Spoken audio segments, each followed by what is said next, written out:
আসসালামু আলাইকুম। আমরা নতুন মাদার হইতে ১৭তম ব্যাচ উত্তোলন করলাম আজকে ২২ তারিখে। তা আমরা এই যে ৫ বাটিতে বিটল পোকার যে লার্ভাগুলা আজকে ২২ তারিখ, এই ২২ তারিখের যে আমরা ১৭তম ব্যাচ উত্তোলন করলাম। তো ৫টা বাটি এরকম আমাদের এই ৫ বাটিতে প্রত্যেকটাতে মাদার ছিল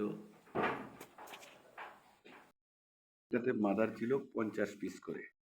পরবর্তী আমরা এই ডেট লিখে রাখছি ২ তারিখে, ২/১২/২৫, অর্থাৎ ১০ দিন পর পর লার্ভা উত্তোলন করা হবে। প্রত্যেকটা পার্টিতে এই যে ৫০ পিস করে মাদার আছে। আমরা আজকে ২২ তারিখে এটা যে উত্তোলনের তারিখ ছিল ১৭তম ব্যাচ আমরা এই উত্তোলন করলাম। তো আমরা এই যে ৫টা বাটিতে প্রায় ২৫০ প্রত্যেক বাটিতে ৫০ পিস করে মাদার ছিল। তো আমরা ১৭তম ব্যাচের এই যে ৫ বাটিতে লার্ভা উত্তোলন করলাম। তো ডেটটা এইখানে লিখে রাখলাম ২২ তারিখে। তাইলে আমি এই যে লার্ভাটা কতদিন বয়স বা কয়েক তারিখ পর্যন্ত এটা অ্যাডাল্ট হবে, এটা আমি হিসাবটা করতে পারবো। ১১তম ব্যাচের যে অ্যাডাল্ট লার্ভা আজকে ৮২ দিন বয়স।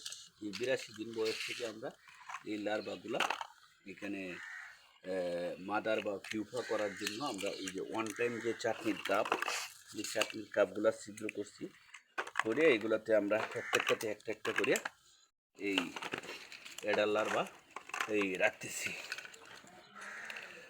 ছিদ্রটা এই যে ছিদ্রটা দুই পাশেই, এটা ছিদ্র দুই পাশেই করা হয়েছে। এই যে দুই পাশে ছিদ্র আছে, এই ছিদ্রটা এমনভাবে করা হয়েছে যাতে এটাতে এই লার্ভাটা বাহির হইতে না পারে।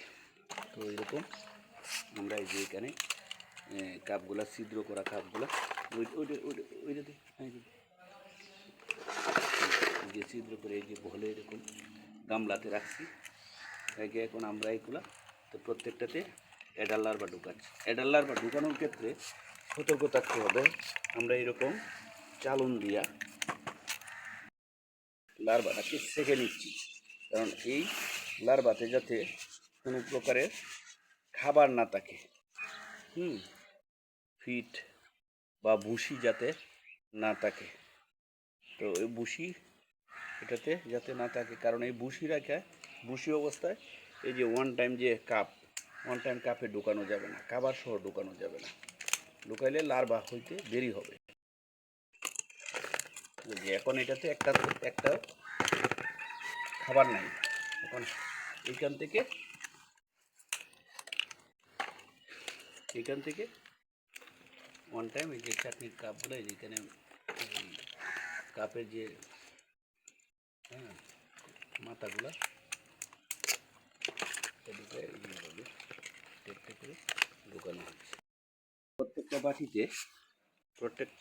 বাটিতে ১৫০ করে, অর্থাৎ অলরেডি আমরা যে ৪ বাটি উত্তোলন করছি এখানে, আর ওই যে করতেছি এখানে এই যে বাটিতে অনেক এই যে চাটনির কাপ ছোটো ছোটো অনেক, একটাতে ১৫০, প্রত্যেক বাটিতে ১৫০, ১৫০টা করে ওয়ান টাইম যে চাটনির কাপ, এই চাটনির কাপ রাখা যায় বাটিগুলাতে, এতে সহজ হয়, জায়গা কম লাগে।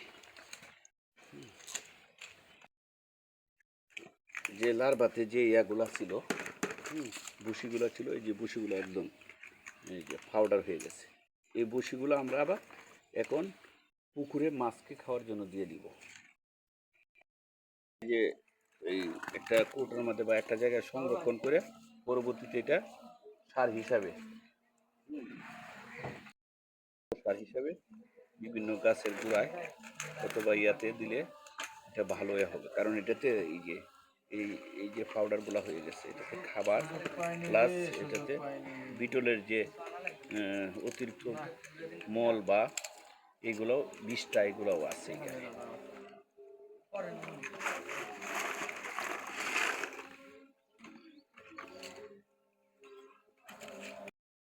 আমাদের যে এই আধুনিক বিটল পোকার যে কামারে এখানে এখন বাজে 1টা, এটার তাপমাত্রা 27.7 আর 28, আর এটাতে হলো 29 ডিগ্রি সেলসিয়াস তাপমাত্রা এই রিডিংটাতে দেখাচ্ছে।